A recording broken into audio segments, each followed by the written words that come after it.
And if you watch the nature of your mind, you yourself will certify, this is a madman. Because for most people, their mind cannot stay on any one thing. How should we deal with that discontent and loneliness? On one level, many questions are aimed towards, how can I be free from this and that? Another level, you are asking, how can I bind myself to something or somebody? Most people cannot handle freedom. At this young age, it's a little difficult to understand this, whether you like it or you don't like it. Within this body, you're always alone, isn't it? Whether you do interaction or intercourse or whatever, still you're alone in this body, yes or no?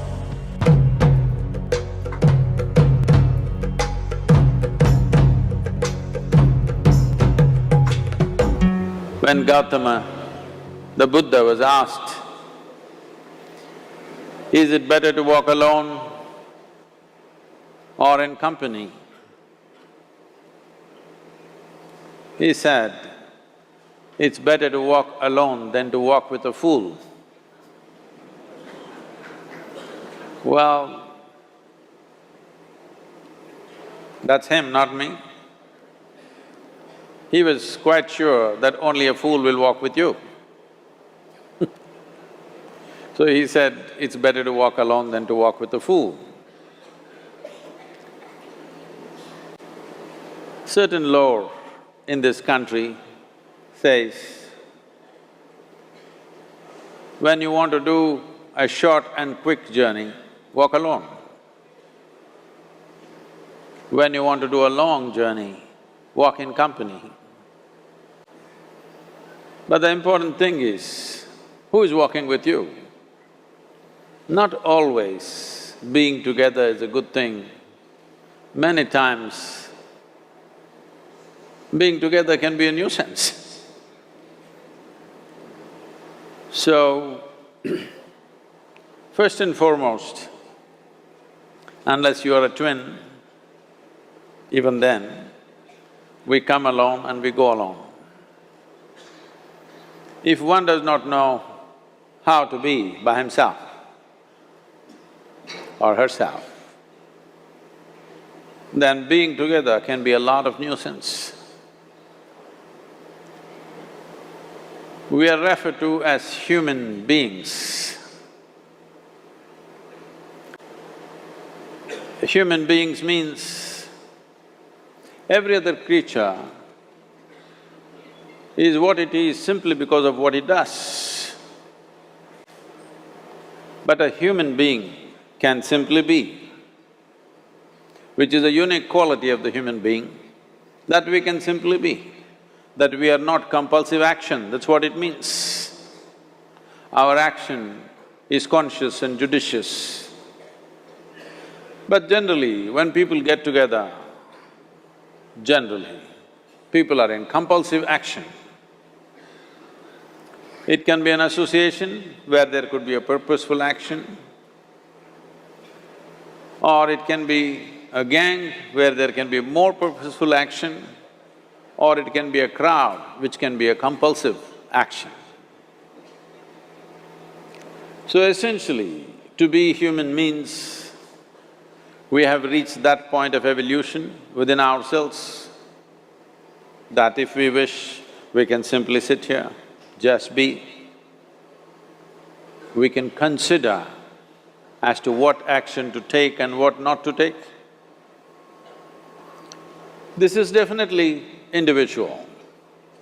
When individuals come together, we say, it's we in plural, but still it is individuals who have to come together. To be an individual means you are not further divisible. That means you're just one. People find different ways to divide themselves within themselves. In India, with 10,000 years of cultural history, we have invented various words to divide ourselves.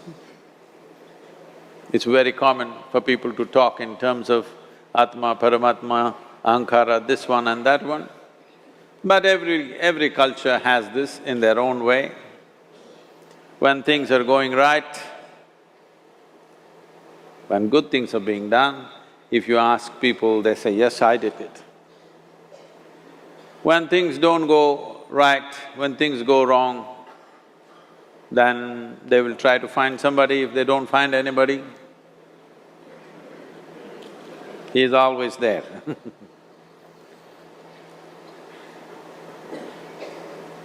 When they are very wonderful, of course they take pride in being how wonderful they are. When they turn nasty, they say, it was my ego. Mr. Ego is always a fall guy. So individual means, but if I'm wonderful, it's me. If I'm nasty, it's me, all of you. Are you 24 hours wonderful? Hello?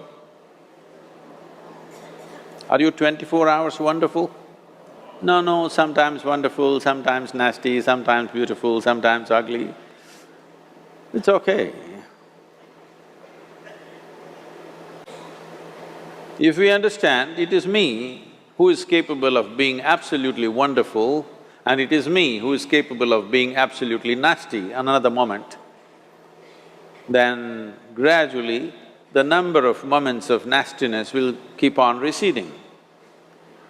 If I see what is wonderful is me, what is nasty is… In India we have many words, it's my karma, what can I do? Now, you must fix this.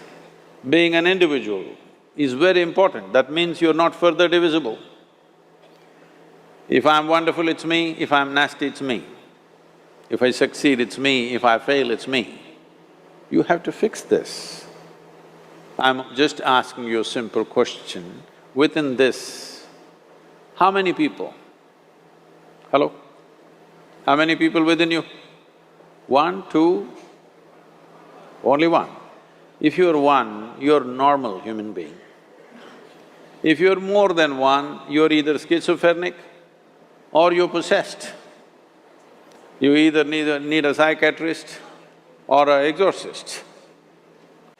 But you will see whenever things don't go right, another guy will pop up from somewhere. So, becoming an individual means you killed all those pop-ups and just said, this is me. This what is me has many dimensions. If I don't see this is an individual, I cannot divide this further, then transformation will not happen. If transformation does not happen, if people come together in that state, there will be more mess than solutions. All creatures hang out together. Whether it is various wild creatures, most of them hang out together. Even monkeys who are just one step behind us, they are also in bunches.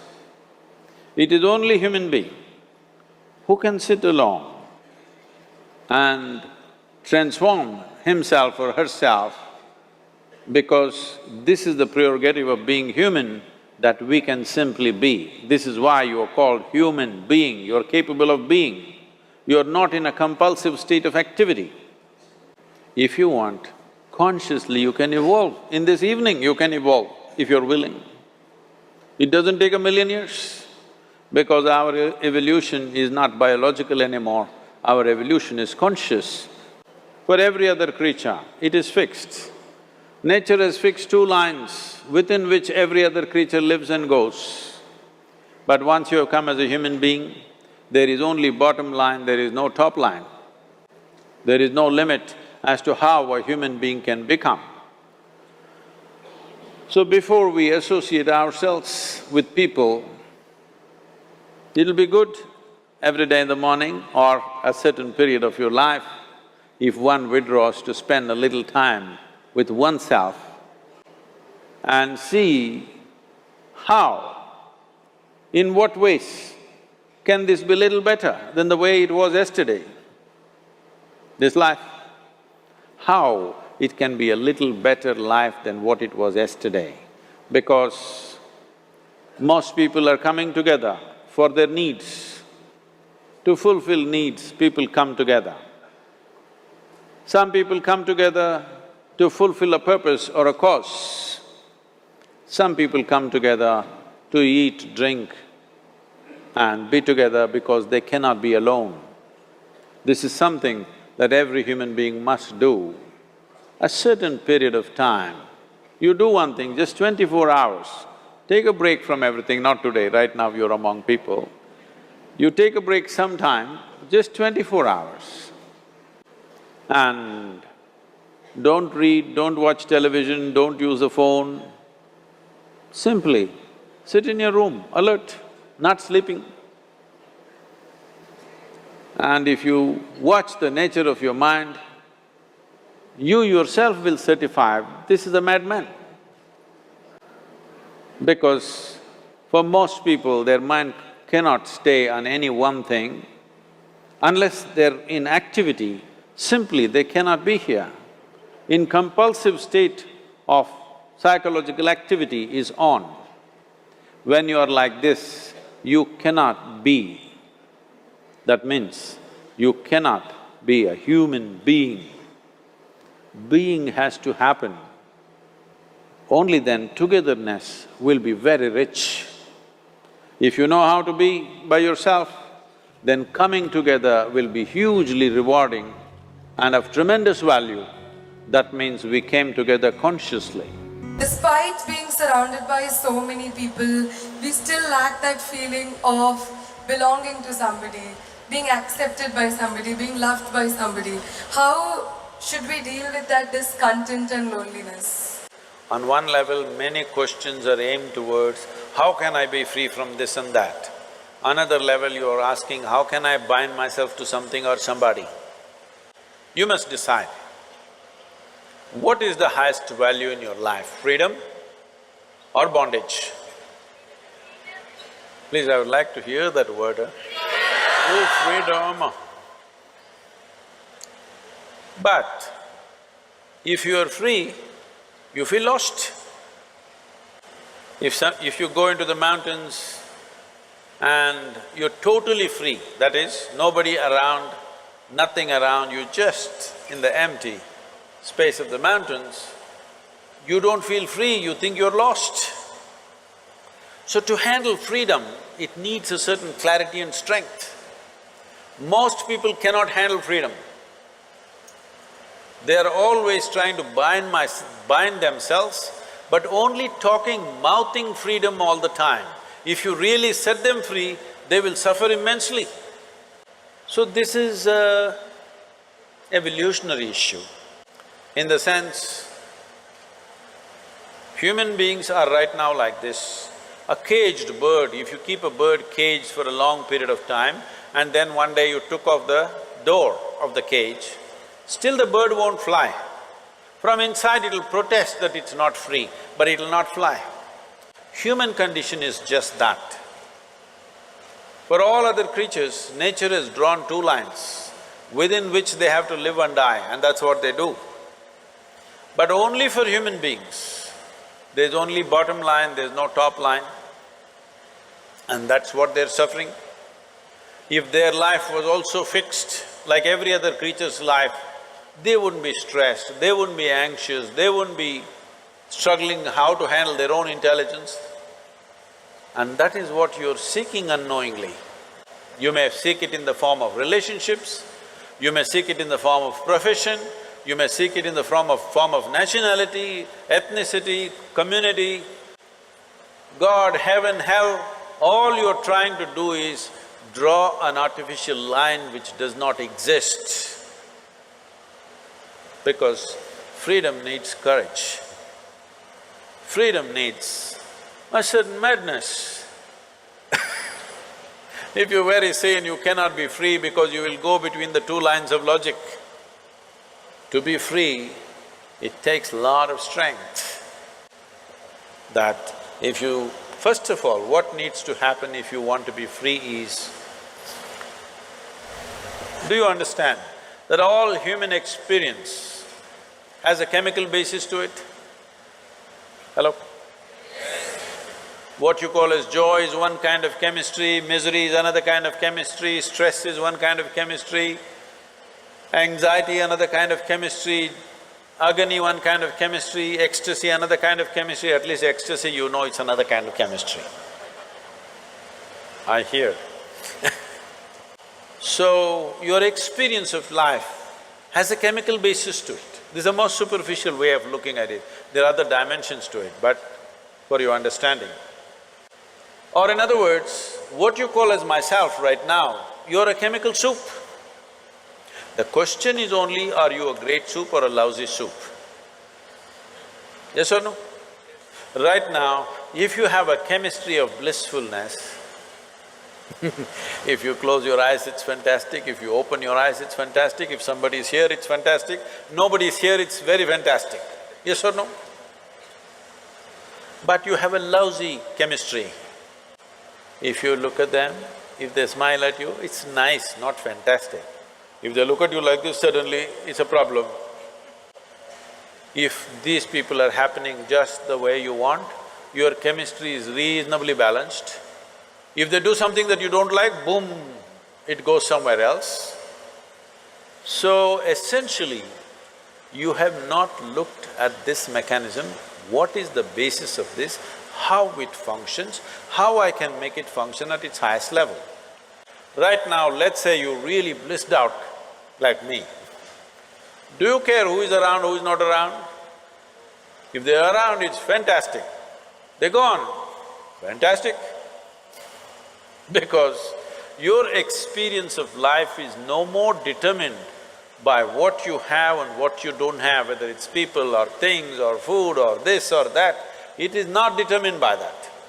Once your way of being is not determined by anything outside of you, then there is no such thing as loneliness. But you will enjoy your aloneness because whether you like it or you don't like it, at this young age, it's a little difficult to understand this, whether you like it or you don't like it, within this body you're always alone, isn't it? Whether you do interaction or intercourse or whatever, still you're alone in this body, yes or no? Hello? If you don't learn how to handle this aloneness, you have not learned anything about life. This is the most beautiful thing.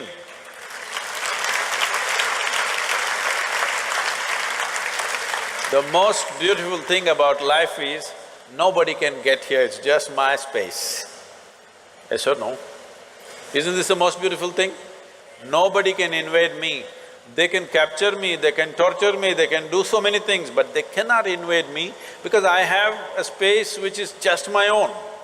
Isn't this the most wonderful aspect of your life? Don't suffer that. That is the most beautiful thing.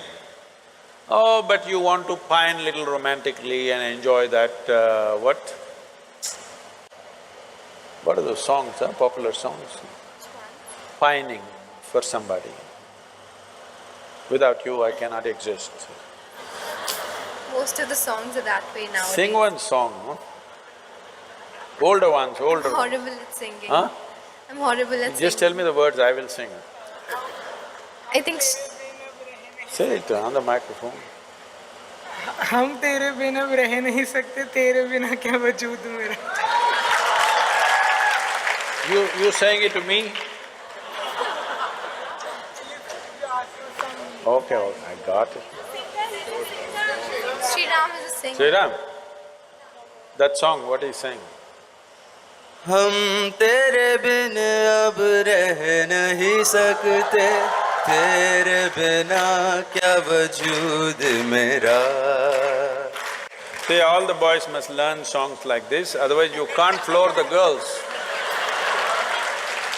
But the girls should understand, the guy has a need and he's doing this, it's not really true, but let's enjoy the game right now. Because what we do is just a certain… it's a certain game, life is, because it comes to an end. But the important thing is, how are you within yourself? If you are here in such a way that you are only driven by your needs, you will live a very meager life. But if you can sit here without any need, but you will do whatever is needed, then you will live a magnificent life. It's my wish and my blessing. Every one of you must have a fantastic life. Make it happen for yourself.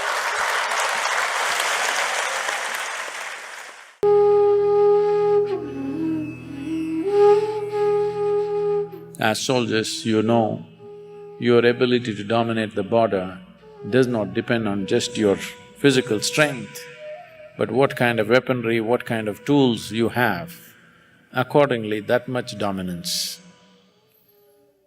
The first tool that we have in our hands is our own body, our own mind, our own energy. If these three things function at the highest level, whatever little things that are given to our hands will suddenly acquire a different significance. With small things, those who have control over their system do big things.